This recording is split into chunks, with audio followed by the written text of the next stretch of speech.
Olsun əziz dostlar. Bildiyiniz kimi biz son günlər sosial şəbəkələrdə dövlət saytlarımıza və bizim səhifələrimizə hücum eləyən, kiber hücumu təşkil eləyən xuliqanı aşkarladıq və həmin şəxsi kimliyi haqqında Dövlət Təhlükəsizlik Xidmətinə məlumat verdik. Əslində bu məsələ ilə bağlı bir neçə gündür mən bu işlə məşğul olurdum və müəyyən məsələlərə münasibət bildirə bilmirdim. Və bu məsələ ilə bağlı əlbəttə biz bilmirdik ki, Azərbaycan Respublikası Milli Məclisi Fransa Respublikasının Yaxın Şərq və digər ölkələrə, ada ölkələrə edilən müstəmləkə siyasətinə qarşı tədbirlərə adekvat olaraq Milli Məclisə və digər saytlara kiber hücumlar təşkil edir. Və biz Dövlət Təhlükəsizlik Xidmətinə çox böyük köməklik elədik. Əslində, Azərbaycan Respublikasının vətəndaşlarının hər birinin görməli olduğu işi gördük. Bilirsiniz ki, bu məsələ ilə bağlı Dövlət Təhlükəsizlik Xidməti bizə 3 gündür gizli nömrədən bizə əlaqə saxladı və sağ olsunlar bizim bu ciddiyyətimizi və təşkilatımızın ciddiyyətini nəzərə alaraq çox böyük mənada bizə imkanlar yaratdı. Əslində, Azərbaycan Respublikasının müstəqilliyi üçün və informasiya təhlükəsizliyi üçün çox önəmli bir məsələ idi və biz bu işə çox böyük fokuslandıq və bir çox məsələləri kənarda qoyduq. Və məsələ burasındadır ki, Fransa Respublikasının vətəndaşı olan İtalyan əsilli Stefano Meloni adlı şəxsin Facebook şirkətinin nümayəndəsi olduğunu sübut etdik. Və çox ciddi bir faktdır və bu faktı Dövlət Təhlükəsizlik Xidməti ciddiyə almaya bilməzdi. Dövlət Təhlükəsizlik Xidməti Milli Fədai Hərəkatının gücünü və intellektual gücünü gördü. Və biz 1905-ci ildə yaradılan Difai Təşkilatının təməlləri üzərində qurmuşuq. Və baxmayaraq ki, Dövlət Təhlükəsizlik Xidməti bir çox Rusiyanın xüsusi xidmət orqanları ilə əməkdaşlığa cəlb olunaraq Milli Fədai Hərəkatına xəyanət edən bir çox qrupları aşkarladıq. Və bunlar arasında Fuad Muradov və Ramin Şükürov, Fərid Abdinov və digər şəxslər Milli Fədai Hərəkatının nizamnaməsinə və Azərbaycan Respublikasının konstitusiyasına zid fəaliyyətlərlə məşğul olurdu. Və hətta Nəzakət Məmmədova adlı Alfa Media Holdingin rəhbəri kimi, politoloq kimi bilirsiniz ki, həmin şəxs Avrasiya Hərəkatının və Rusiyadakı Avrasiyaçı Duginin təşkilatına bağlı olan və Sovet hakimiyyətini, kommunist rejimi müdafiə edən, Azərbaycan Respublikasının müstəqilliyinin əleyhinə səs verən, SSR-nin müstəqilliyini müdafiə edən Rusiyanın xüsusi xidmət orqanları ilə bağlılığı sübutu olunan şəbəkəni bilirsiniz ki, bizim təşkilatımızın nüfuzdan düşməsinə və təşkilatımızın təməllərini sarsıdacaq məsələlərə təbii ki, müəyyən dərəcədə təsir eləmişdi. Və sözsüz ki, bu məsələlərlə bağlı biz çox ciddi bir reputasiyanı qaldırdıq. Əslində, biz həm də Azərbaycan Xalq Parlamenti ilə təmaslar qurduq və bu təmasları çox sağlam şəkildə qurduq və bu təmaslar sayəsində bir çox bizimlə münasibətlər nizamlandı və Qırğızistan Respublikasının təməli olaraq universiteti, Bişkek Universitetinin türkoloji tədbirinə dəvət aldıq. Və sözsüz ki, belə mühüm addımlar atmağımız təşkilatımızın daha da irəliyə getməsinə, təşkilatımızın daha da nüfuzunun qalxmasına səbəb oldu. Və biz hətta bir çox cinayət məsuliyyətinə cəlb olunan vətəndaşlarımızın məhkəmələrində olduq, məhkəmələrində iştirak etdik. Hətta Ukrayna Respublikasının dövlət bayrağı ilə biz göründük. Əslində, bu müəyyən dərəcədə mövqeyimizi və dayaqlarımızı və hara xidmət etdiyimizi sübut etdi. Biz bütün mənalarda heç bir yadellilərin müstəmləkəçilərin xidmətləri olmadıq. Biz Rusiya Federasiyası ilə, İran İslam Respublikası ilə heç bir təmaslarımızı qurmadıq. Əksinə bu təmasları quran şəxslərin aidiyyəti orqanlarına təslim etdik. Və buna baxmayaraq Azərbaycan Xalq Parlamentinin seçki komissiyasında təmsil edən şəxsləri işə elədik. Həmin şəxslər Rusiyanın xüsusi xidmət orqanları ilə birbaşa təmaslar quraraq əslində Azərbaycan Xalq Parlamentinin nizamnaməsinə və Azərbaycan Respublikasının konstitusiyasına zidd fəaliyyətlər göstərən şəxslər olduğunu üzə çıxardıq. Və bu barədə biz Xalq Parlamentinin sədrlərinə məruzə elədik. Və son 2 gün ərzində Azərbaycan Xalq Parlamentində biz Rusiyanın 5-ci kolonu, Rusiya neokolonizm haqqında, Rus dili haqqında çox kəskin bir fikirlər səsləndirdik. Milli Fəda Hərəkatı konkret olaraq bizimlə bağlı heç bir şantaj xarakterli video tapa bilmədilər. Dövlət əleyhinə hər hansı bir fəaliyyətimizin olmadığını sübuta yetirmiş olduq.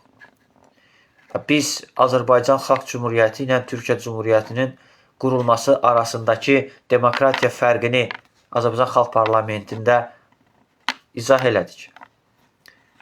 Və sözsüz ki, biz hətta son 2 gün ərzində bilirsiniz ki, özünü siyasi partiya nümayəndələri bildirən və prezident administrasiyasının nümayəndəsi olan və bir çox Qarabağın xüsusi nümayəndəsi, Ağdamdakı, Xankəndəki xüsusi nümayəndəsi təyin olunan şəxsin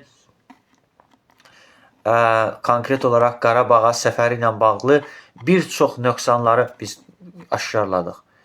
Bu nöqsanlardan biri Azərbaycan Respublikasının dövlət bayrağının olmaması və ümumiyyətlə paylaşımlarda Azərbaycan Respublikasının dövlət atributlarından olan dövlət bayrağımızın əks etdirməməsi. Yalnız Xocalıdakı Ballıca kəndində böyük bir iri həcmli bayraq olsa da, fərd olaraq orada iştirak edənlərin heç birinin əlində Azərbaycan Respublikasının bayrağının olmadığını bir daha göstərdik. Digər tərəfdən bu görüşdə Azərbaycan Respublikasının ərazi bütövlüyü uğrunda canlarını fəda edən şəhidlərimizin adlarını belə bu görüşdə, bu təbliğatda istifadə olunmadığını və Azərbaycan Respublikası Prezidenti, Azərbaycan Respublikası Silahlı Qüvvələrinin Ali Başkomandanı hörmətli İlham Əliyevin and içdiyi və öpdüyü üçrəngli bayrağının belə Prezidentin dekabr ayında imzaladığı 2025-ci il Konstitusiya və Suverenlik ili ilə bağlı sədrlik elədiyi Yeni Azərbaycan Partiyasının tədbirində Azərbaycan Respublikasının dövlət bayrağının olmamasını, Azərbaycan Respublikasının Konstitusiya kitabının olmaması ilə bağlı biz mühüm açıqlama verdik. Gördüyünüz kimi Azərbaycan Respublikasının Konstitusiya kitabı bax bizdədir. Və sual olunur ki, tədbirin təşkilatçıları bu cür səhlənkar münasibəti niyə göstərirlər? Və ümumiyyətlə tədbiri təşkil edənlər, Qarabağa səfəri təşkil edənlər Azərbaycan Respublikasının dövlət himnini belə səsləndirməyiblər. Hətta bu medialarda belə yansımayıb. Bu bilirsiniz nəyə göstərir? Bu Azərbaycan Respublikasının konstitusiyasına ziddir. Əslində Azərbaycanda Respublikasının vətəndaşların daxilində qalibiyyət ruhunu öldürməkdir. Orada iştirak edən siyasi partiyaların heç biri Azərbaycan Respublikasının dövlət himnini bilmirlər. Bunu tam səmimiyyətlə deyirəm. Dövlət himnini bilən, dövlətini sevən, vətənini sevən, Qarabağı sevən insanlar orada yox idi. Və Qarabağ uğrunda zabit qazilərimiz belə yox idi. Sual olunur ki, Qarabağı qarış-qarış gəzərək, Qarabağın fatihləri, xüsusi təyinatlı qüvvələr belə ayrı-ayrılıqda videolar çəkəndə mən qürurlanıram. O videoları mən paylaşdım. Bu mənim borcumdur. Çünki biz hərbi təşkilatıq. Biz heç bir siyasi partiyanın maraqlarından çıxış eləmirik. Onu bilirik ki, o Yeni Azərbaycan Partiyası təşkil edib bu tədbiri. Yeni Azərbaycan Partiyası Xocalı faciəsinin il dönümü ilə əlaqədar Azərbaycan Respublikasının dövlət bayrağı ilə Xocalı soyqırımının anım günü keçirmişdi. Orada bilirsiniz ki, Xalq Cəbhəsi və Müsavat Partiyasının üzvləri də iştirak edirdi. Xalq Cəbhəsi Müsavat Partiyasının üzvləri 1-ci Qarabağ müharibəsində neçə şəhidlər verib. Bəs Yeni Azərbaycan Partiyası sıralarında görəsən şəhidlər verən zabitlə heyəti varmı? İnanmıram. Xalq Cəbhəsi Müsavat Partiyası 1-ci Qarabağ müharibəsində batalyonlar səviyyəsində iştirak edib. Təkcə onu deyim ki, Azərbaycan Xalq Cümhuriyyəti 1918-20-ci illərdə uzun müddətli bir Qarabağ General Qubernatorluğu Xosrov Beysultanovun rəhbərliyi altında xüsusi antiterror əməliyyatı həyata keçirmişdi. Xankəndi şəhərində oktyabr ayının 3-də 1918-ci ildə Zəfər paradı keçirmişdir.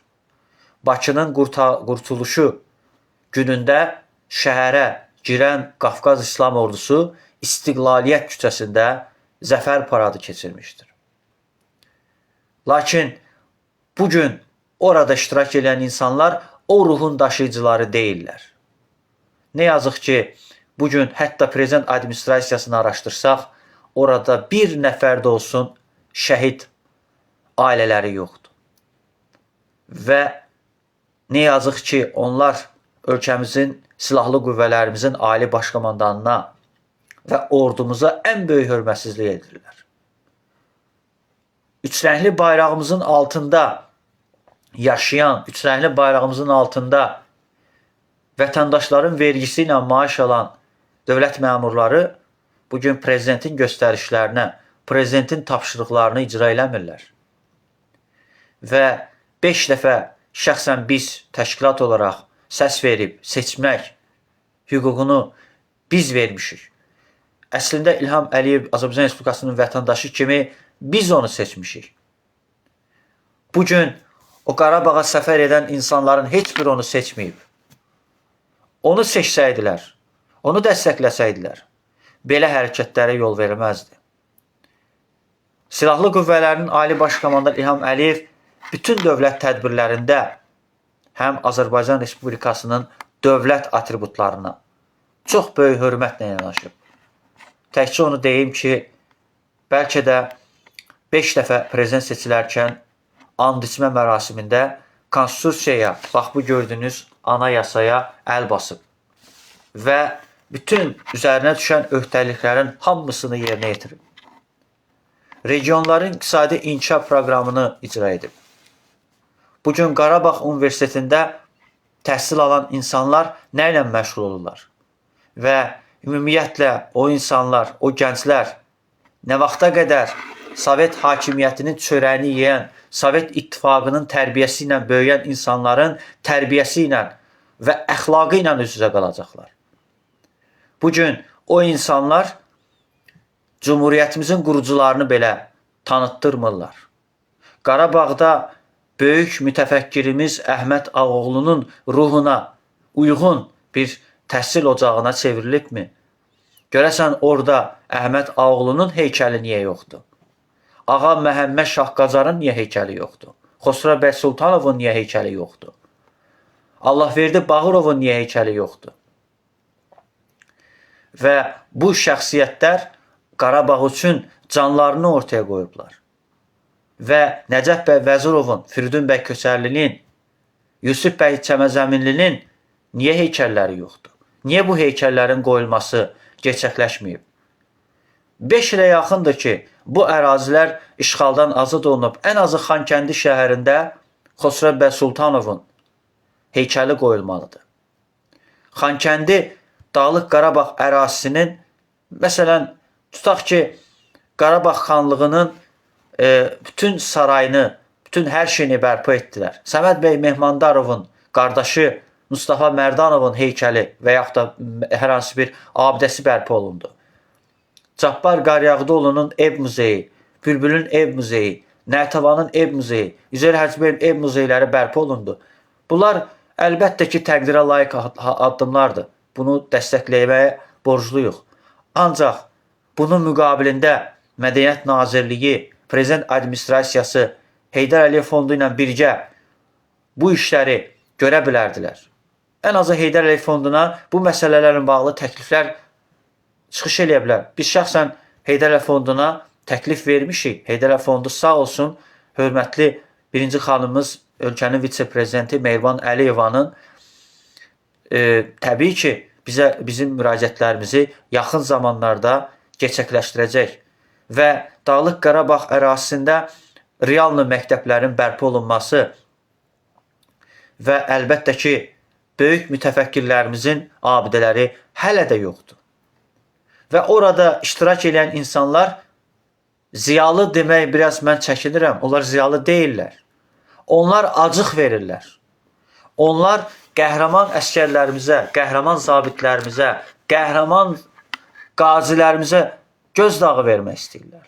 Acıq vermək istəyirlər. Onlara qarşı hörmətsizlikdir. Onların bu şəkildə acıqcasına şəkil çəkdirmək və bu cür hörmətsizlik göstərmək, 80-ə yaxın şəhid olan, canlarını intihar yolunu tutan qazilərimizi təhqir etməkdir. Dövlət müstəqilliyimiz və ərazi bütövlüyümüz uğrunda canlarını fəda edən şəhidlərə hörmətsizlik edirlər. Onlar kimə meydan oxuyurlar? Bu nə acıq verməkdir? Bu nə anlayışdır? Niyə qazilərimiz, niyə şəhidlərimizə bu cür hörmətsizlik edirsiniz? Siz nəyin acığını çıxırsınız cəmaatda? Bəli, mən normal sayıram. Ümumiyyətlə, portalla yazılıb istənilən bölgəyə getmək normal sayıram. Kapitalizmdir. Və pulu olan hər kəs gedə bilər. Qəbələyə də gedə bilər, Şirvana da gedə bilər, Bakıya da gedə bilər. Bu normal bir şeydir. Mən bunu liberal yanaşıram. Və bunu az qala dünya faciəsini çevirmək lazım deyil. Pulu olan şəxs Qarabağa gedə bilər. Qarabağ mənim üçün Şirvandır, Gəncədir. Mənim üçün çox müqəddəs yerdir. Azərbaycandan ayrılmaz hissəsidir. Nədir bu ayrı seçkili edirsiniz? Yox, Qarabağa pullandır. Niyə biz pulla getməliyik? Nə demək istəyirsiniz? Və biz təşkilat olaraq Şuşaya gedəndə, hörmətli sədrimiz Fuad Muradov gedəndə nə qədər böhtan xarakterli yayımlar apardılar. Fuad Muradov Qazaxda döyüşən və 1-ci Qarabağ müharibəsində iştirak edən veteran Alik Muradovun oğludur. Və Rəhman Muradov da, qardaşı da 2-ci Qarabağ müharibəsinin veteranıdır. Və ümumiyyətlə bu nə anlayışdır? Necə yəni Qarabağa getmək bəyəm cinayətdirmi? Və çox qəribədir ki, Bəxtiyar Hacıyev də getdi. Emin Milli də getdi. Mən bunu normal sayıram. Burada hər hansı bir qeyri-qanuni nə var ki? Və bir insan ədəblə, ərkanla öz vətəninə gedə bilər, öz vətənini görə bilər. Mən də nə vaxtsa gedəcəm Qarabağa. Nə vaxtsa gedəcəm, imkanlarım yoxdur. Bugün mən işsizəm, heç bir sosial dəstəyim yoxdur. Əlbəttə pulum yoxdur. Bu səbəbdən mən Qarabağa gedə bilmirəm. Amma bu mənim şəxsi problemimdir. Mən bunu gündəmə gətirmək istəmirəm və bunu mən normal sayıram. Mən Amerikada gedə bilmirəm, Fransada gedə bilmirəm, İngiltərədə gedə bilmirəm. Mən bunu dünya faciəsini niyə çevirməliyəm ki? Və ümumiyyətlə qiymətlərin bahalı olması və ümumiyyətlə mehmanxanaların daha bahalı olması normal sayıram. Çünki keyfiyyətli işdə bahalıq da olmalıdır. Çünki onun böyük bir maya dəyəri var. Və Heydər Əliyev Fondu çox böyük zəhmətlə, əziyyətlə bir çox sahələrdə və xüsusilə Xankəndi, Xocalıda, Əsgəranda, Ağdərədə quruculuq işlərini aparır və avtomobil yolları çəkir. Bu böyük bir xərcdir və nəzərə alsaq ki, bu maliyyə dəstəyini Avropa Yenidən Qurma İnkişaf Bankı həyata keçirir və Avropa Yenidən Qurma İnkişaf Bankı Azərbaycana investisiyalar və kreditlər verir. Və əlbəttə ki, Azərbaycan Respublikasının konstitusiyon hüququdur və ümumiyyətlə mən bunu şişirdərək, nə bilim, bir qrup jurnalistlər, bir qrup siyasi partiyalar Qarabağa səfər elədi anlayışını qəbul eləmirəm. Qarabağ ayrıca bölgədirmi? Qarabağ Azərbaycanın ayrılmaz hissəsidir. Və o ayrılmaz bir hissəni bir unikal bir, ayrıca bir yer kimi təqdim eləmək, məyər bizim Qubada, Qəbələdə, Şəkidə, Şirvanda, Gəncədə, Zaqatalada nə qədər gözəl, səfalı təbiət mənzərələri var. Göyəzənin və yaxud da Goranboyun necə gözəl mənzərələri var. Bakının bir çox nəbadət bağı var və Bakıda çox saylı parklar var. Və ümumiyyətlə çox yaxşı olardı ki, məsələlərə biraz fərqli baxasınız. Və qalib bir ölkə, bugün məsələn Ukraynanın çox gözəl, zəngin bir təbii sərvətləri var və bugün işğal altında olan torpaqları var. Ukrayna torpaqlarını yaxın zamanlarda azad edəcək və bunu biz yaxın günlərdə görəcəyik. Ukrayna daha da güclənəcək. Ukrayna bugün Avropa İttifaqının hesabına və lazım olarsa Avropa İttifaqı və NATO üzv ölkələri Ukrayna ərazisinə sülhməramlı missiyanı yerləşdirərək bu ərazilərini işğaldan azad edəcək və heç də şübhə etmirəm ki, Fransa, Amerikadan fərqli olaraq İngiltərə, Almaniya, İtaliya, İspaniya, Portuqaliyanın çox güclü orduları var, nizamlı orduları var və onlar hər an Rusiya Federasiyasının qarşı vuruşmağa hazırdırlar. Və əmin ola bilərsiniz ki, onlar müharibədə qalibiyyətlə bitirəcəklər. Çünki bu ölkələr demokratik və güclü dövlətlərdir. Güclü iqtisadiyyata malik, yüksək rifah halında yaşayan ölkələrdir. Ona görə də mən heç bir halda şübhə etmirəm ki, Ukrayna dövləti güclü dövlətdir.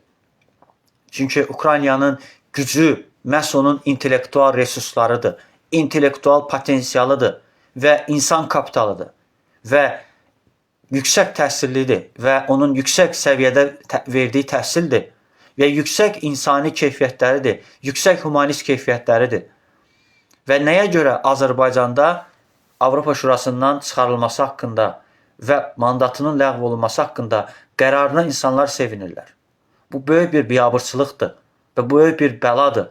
Baxın, Azərbaycanın BMT-də nümayəndəliyi ləğv olundu. Qızıl Xaç Komitəsi Azərbaycanda nümayəndəliyi bağlandı.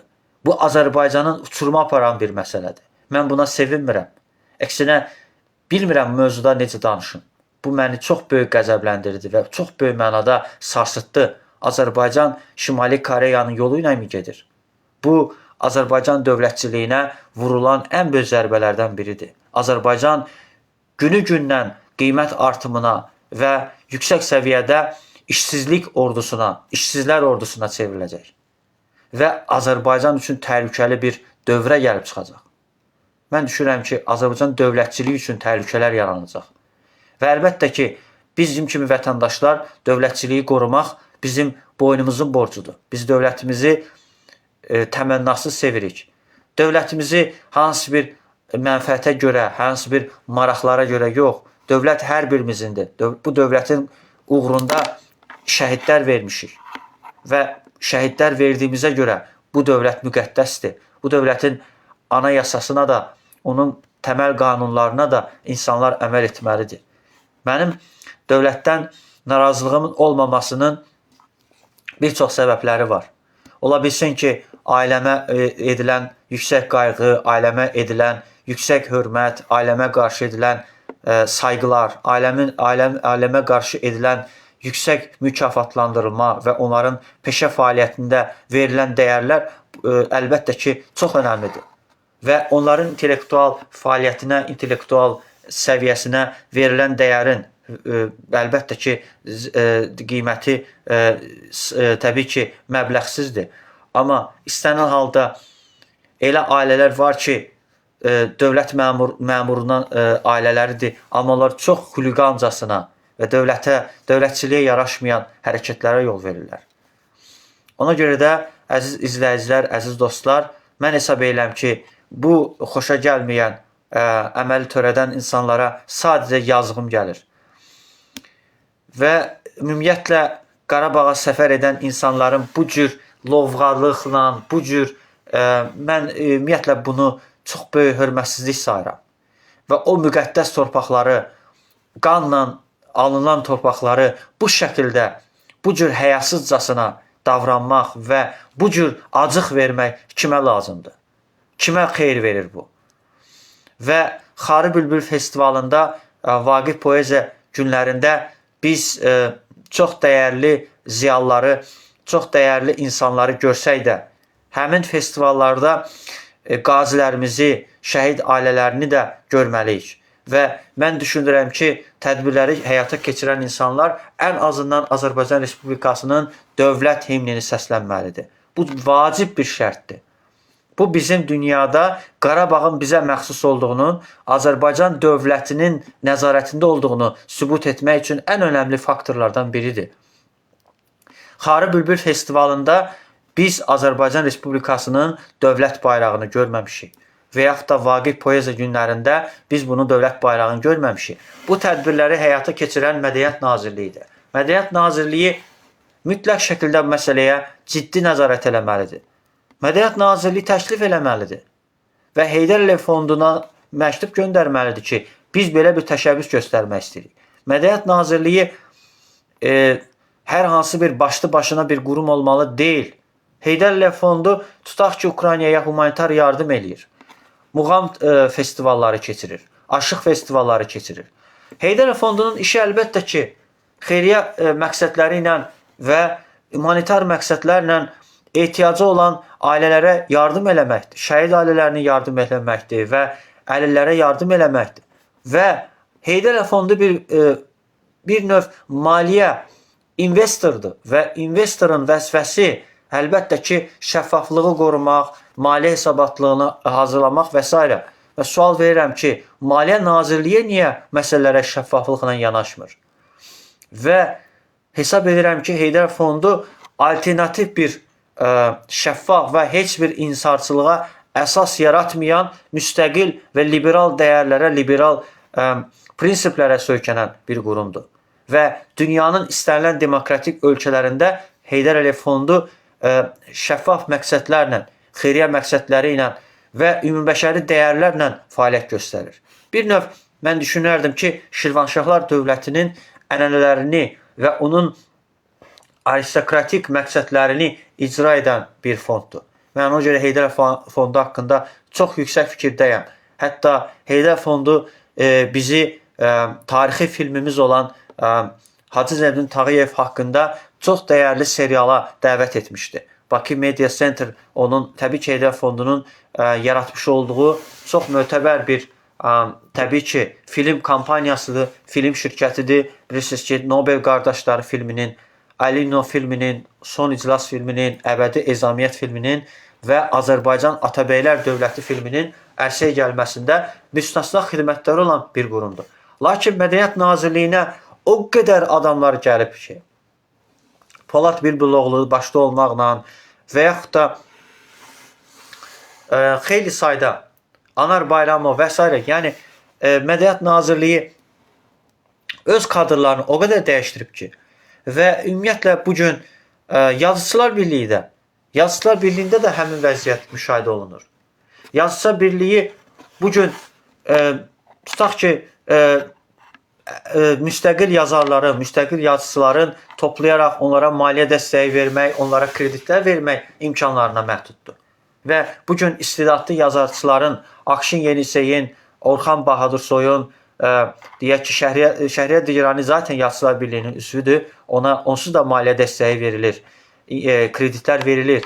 Amma bugün deyək ki, ən istedadlı yazıçılardan biri Nicat Həşimzadə və yaxud da bizim çox sevdiyimiz Kəramət Böyüçül haqqında bir təşəbbüs göstərməyib. Baxın, Nicat Həşimzadə çox sevdiyim və hörmət etdiyim yazıçılardan biridir. Və onun mütəfəkkirliyi, onun maarifçiliyi, baxın, dövlət kanalları, özəl kanalları hətta bu işə cəlb eləmək istədi. Və bunu mən alqışlayıram. Bunu hər bir sıravi vətəndaş da bunu edə bilər. Mən bir sıravi vətəndaş kimi məsələlərə yanaşıram. Düşünürəm ki, biz cəmiyyətimizi maarifləndirmək, cəmiyyətimizdə maarifpərvər bir toplum yaratmaq, intellektual bir toplum yaratmaq üçün çalışmalıyıq.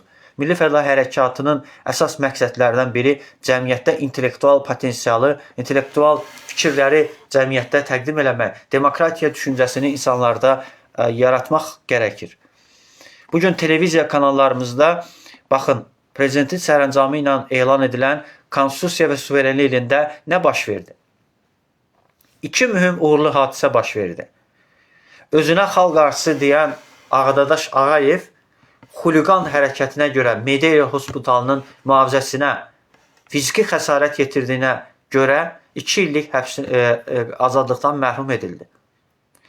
Milli Fədaii Hərəkatın nizamnaməsini pozan və təşkilatın Azərbaycan Respublikasının konstitusiyasını pozan Fuad Muradov haqqında 6 il 6 ay həbs qəti imtahan tədbiri seçildi.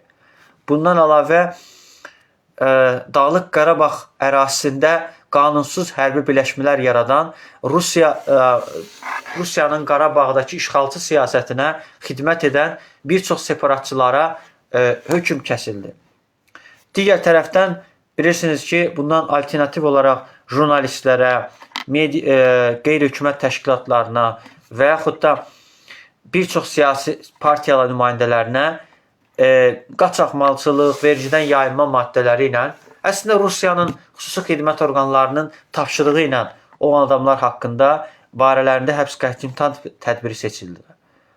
Bu da əslində iki qüvvə arasında aparılan mübarizədir. Müstəqillik uğrunda yorulmadan mübarizə aparan, dövlətçilik uğrunda mübarizə aparan bir Heydər Əliyev fondu və prezidentimiz var. O biri tərəfdən isə onun siyasətin əleyhinə gedən qüvvələr var. Və bugün Azərbaycanda prezidentin siyasətinin əleyhinə gedən qüvvələr bugün Moskvanın və digərlərinin tapşırığını yerinə yetirirlər. Rusiyanın, İranın tapşırığını yerinə yetirirlər. Ona görə də İranın xoşuna gəlmək üçün görürük ki, bəzən ilahiyyatçıları, dindarları, vicdan məhbuslarını ağır işgəncələr verirlər. Və İranın xoşuna gəlmək üçün. Və yaxud da bir qrup demokratiya sevdalıları, azad mətbuat sevdalıları qaçaqmalçılıq, vergidən yayma maddələrini həbs eləyirlər, şərləyib həbs eləyirlər və burada Rusiyanın xoşuna gəlmək üçün, Rusiya hakimiyyətinin xoşuna gəlmək üçün bu əməlləri törədirlər. Amma bir şey əmin olun ki, bu məsələlər Konstitusiya Məhkəməsi tərəfindən mütləq ləğv olunması qərarı verilməlidir. Bu qərarın ləğv olunması haqqında da ciddi təbii ki, təşəbbüsü həmin siyasi məhbusların hüquqlarını müdafiə edən vəkillər edilməlidir. Mən hər birinizə təşəkkür edirəm. Hesab edirəm ki, Ukraynanın son 3 gün ərzində apardığı tədbirlər, Brüssel, London və Kiyev görüşlərində və Ağ Evdə baş verən skandaldan sonra Ukrayna dövləti böyük izdihamlı bir müharibənin, 3-cü Dünya müharibəsini başlayacaq. Və əmin olun ki, 3-cü Dünya müharibəsində Rusiya bu dəfə məğlub olacaq. 1-ci Dünya müharibəsində Rusiya məğlub tərəf kimi, parçalanmış bir ölkə kimi 1-ci Dünya müharibəsində Çar rejiminin yıxılması ilə nəticələnən bir rəzil bir duruma düşmüşdü. 2-ci Dünya müharibəsində isə müttəfiqləri, Antanta dövlətləri onun tərəfində vuruşaraq uzun illər, 70 il ərzində ölkələri əsarətdə saxlamağı bacardı. Amma bu dəfə isə Rusiya məğlubiyyətə uğrayarsa və əminəm ki, məğlubiyyətə uğrayacaq. Çünki Böyük Britaniya kimi, Fransa kimi nəhəng, qüdrətli ordularına sahib, müasir ordularına sahib, müasir NATO dövlətləri var və onlar Rusiyanın qarşısında güclüdürlər. Və xalq hakimiyyətləri və xalqın iradəsi ilə formalaşan hakimiyyətlər var və onların qarşısına Rusiya duruş gətirə bilməyəcək. Sosial medialarda Rusiyanı qalib bir ölkə kimi təqdim edən bir çox ekspertlər, politologlar var. Bu yaramazlara, bu binamuslara, bu bişərəflərə demək istəyirəm ki, sizin qanınızda, canınızda heç bir vətən sevgisi yoxdur. Və ona görə də vicdanınız qarşısında mütləq cavab verəcəksiniz. Bu bayrağımızın altında cavab verəcəksiniz. Və düşünürəm ki, yaxın günlərdə Ramiz Mehdiyev haqqında da, Əli Həsənov haqqında da Eldar Mahmudov haqqında da, Elmar Məmmədyanov haqqında da və digər şəxslər haqqında mütləq barələrində ən ağır həbs qətim imkan tədbirləri seçiləcək. Dövlətçiliyə xəyanət edən, vətənə xəyanət edən insanlar ifşa olunacaq. Buna əmin ola bilərsiniz. Və buna zaman lazımdır və zamanla bu proses baş verəcək. Biz çox sevindirik ki, ən azından dövlət orqanlarımız bizim mütərəqqi təkliflərimizi, mütərəqqi təşəbbüslərimizi alqışlayırlar. Dövlətimiz bizim mövqeyimizdən, milli mövqeyimizdən, milli maraqlarımızdan yanadılar. Və dövlətimiz var olsun və sonda Əhməd Ağoğlu'nun sözləri ilə bitirmək istəyirəm. Cumhuriyyət fədakarlıq istər, boş sözlərlə qurulmaz. Atatürklər dövlətləşəcək, dövlət Atatürkləşəcək. Siyasi partiyalar milləti bölər, milli birliyə möhtacıq. Tutamız var olsun.